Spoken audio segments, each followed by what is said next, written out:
Oi pessoal, tudo bem? Sou Valdir, um dos produtores do Hora Americana, e eu vim aqui para falar um pouco sobre um tema relacionado ao episódio 7 do podcast, que é Guerra às Drogas, Proibicionismo e Narcotráfico nas Américas. E uma das vias mais interessantes para se discutir essa temática é o cinema, sem dúvida. E eu vim aqui falar um pouco sobre o Scarface. E quando se fala de Scarface, a gente pensa muito no filme dos anos 80, o filme de 83, dirigido pelo Brian De Palma e protagonizado pelo Al Pacino, que é um filme muito aclamado pela crítica e ao mesmo tempo é um filme também muito apropriado, foi muito apropriado pela cultura pop. Então tem camiseta do filme, tem pôster do filme. Então é um filme cult, um filme considerado cult, um filme clássico, de certa maneira. 1980, Miami.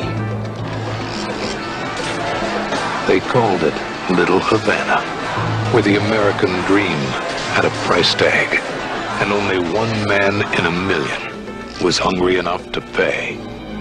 This country, you gotta make the money first. Then when you get the money, you get the power.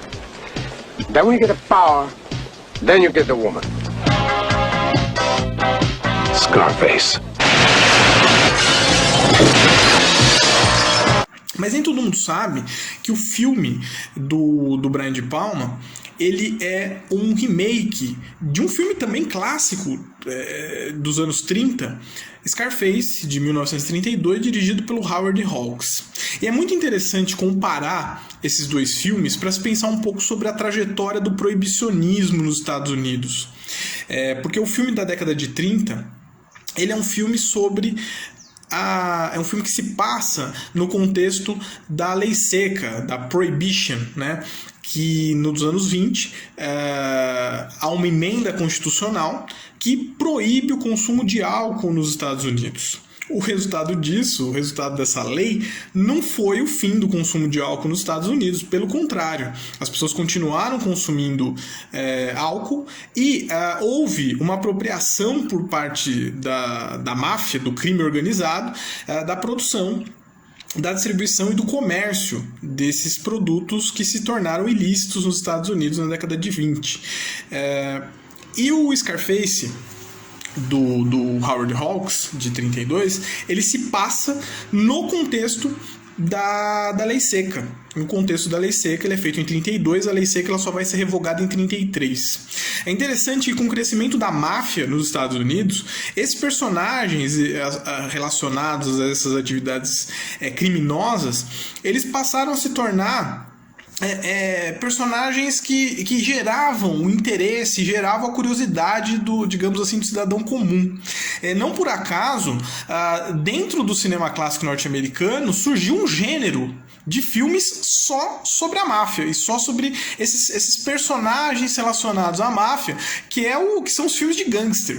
E o Scarface ele é considerado até hoje um dos principais filmes de gangster já feitos. Então, ao mesmo tempo que o filme ele vai mostrando as atividades relacionadas à lei seca e aos gangsters, ao gangsterismo ali, né, no contexto ali dos anos 20 e dos anos 30, também em alguns momentos do filme, até de uma maneira meio avulsa e meio artificial, aparecem mensagens pedindo leis mais duras do governo em relação a atividade dos gangsters.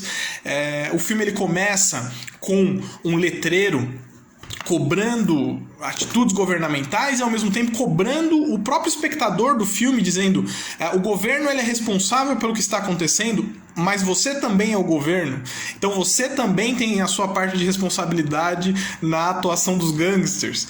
Ao mesmo tempo você tem uma cena totalmente avulsa no contexto do filme, que aparece lá um procurador cobrando o governo leis mais duras, mas o filme ele é um típico filme de gangster, que embora você tenha essa mensagem da punição em relação ao gangster, o filme ele vai mostrando essas atividades criminosas, as guerras entre facções, e a ascensão desse personagem que é o Tony Camonte, que é um ítalo-americano, um personagem de origem italiana, e que vai vivenciando um processo aí de ascensão e, posteriormente, a queda do seu poder, né? É um belíssimo filme e que ajuda a gente a pensar ali em alguns aspectos relacionados à lei seca nos Estados Unidos.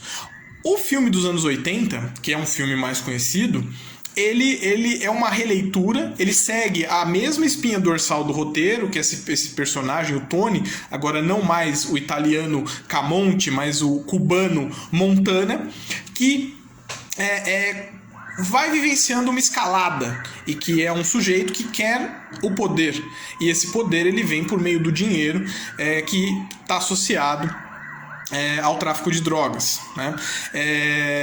E é muito interessante porque o filme ele vai mostrando esses vários meandros do tráfico de drogas nos Estados Unidos a partir da ascensão do Tony Montana. E principalmente essa relação, ao mesmo tempo, essa relação com produtores de cocaína da América do Sul, nesse caso, principalmente. Você tem ali o filme mostrando um grupo de produtores bolivianos tentando burlar o domínio dos colombianos sobre esse processo. Então você tem ali uma discussão de como que a droga ela vai parar nos Estados Unidos. Então tem ali um entreposto no Panamá. Então o desafio, numa determinada cena do filme, o desafio da negociação ali entre o Tony e o Sosa, que é o produtor boliviano de cocaína, é como fazer aquela droga chegar no Panamá e a partir da chegada dessa droga na América Central ela ser redistribuída nos Estados Unidos. Ao mesmo tempo, o filme ele é também bastante crítico, né? Em alguns momentos do filme você tem uma crítica muito clara ao proibicionismo. Uma coisa que é curiosa, enquanto o Tony ele é um personagem, o Tony Montana do Al Pacino, do filme do Brian De Palma, ele é um personagem muito interessante porque ele vai justificando a sua ascensão a partir da lógica do capitalismo, né? E ele vai no processo de ascensão dele questionando o lugar de onde ele veio, que foi Cuba, a Cuba do Fidel Castro, e vai toda vez que ele é questionado sobre a atividade dele como bandido e sobre as coisas que ele faz para subir na hierarquia do tráfico, ele usa argumentos relacionados ao capitalismo norte-americano. E é interessante porque quando ele chega no topo, ele vira um grande denunciador daquelas hipocrisias, né? Então ele é o bandido que ele passa a denunciar as articulações ali entre os políticos, os magistrados, a imprensa, e o tráfico de drogas, mostrando toda a hipocrisia que está relacionada ali ao proibicionismo. E é muito interessante porque o Scarface ele produz ao mesmo tempo uma certa ambiguidade, né? Ele tem uma visão bastante estereotipada sobre o latino, de certa maneira, no caso os cubanos que chegam nos Estados Unidos nos anos 80 fugindo de Cuba, ou como o filme deixa entender, expulsos de Cuba, né? Como o filme ele coloca, vários criminosos são mandados embora da ilha pelo Fidel Castro nos anos 80, em direção à Flórida.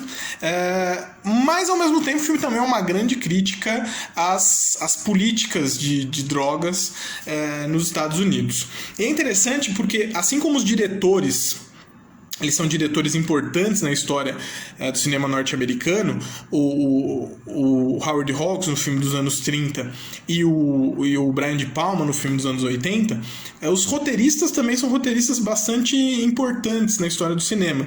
O roteirista do filme dos anos 30 é o Ben Hecht, que é um dos grandes roteiristas do cinema clássico norte-americano, e o roteirista do filme dos anos 80 é o Oliver Stone, que vai ser diretor de vários filmes importantes depois, e vai ser diretor de um filme que talvez seja a outra face da moeda em relação ao Scarface, que é o Wall Street,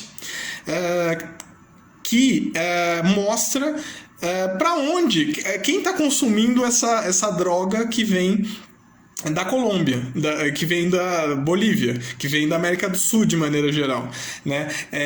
Então se o Scarface ele mostra as entranhas do tráfico e mostra de alguma forma ali as associações com os políticos, com os magistrados, a hipocrisia da imprensa e tudo mais, o Wall Street ele mostra quem está consumindo essa droga que chega nos Estados Unidos e que faz com que os Estados Unidos sejam um grande consumidor de cocaína nos anos 80, ou seja, os negociadores de Wall Street, né? Então, super recomendamos esses dois grandes filmes, esses dois grandes clássicos do cinema norte-americano. Os dois Scarface são dois filmes brilhantes, um feito pelo Howard Hawks em 1932 e o outro pelo Brian De Palma em 1983. Então essas são as dicas cinematográficas do Hora Americana a partir do episódio do Thiago Rodrigues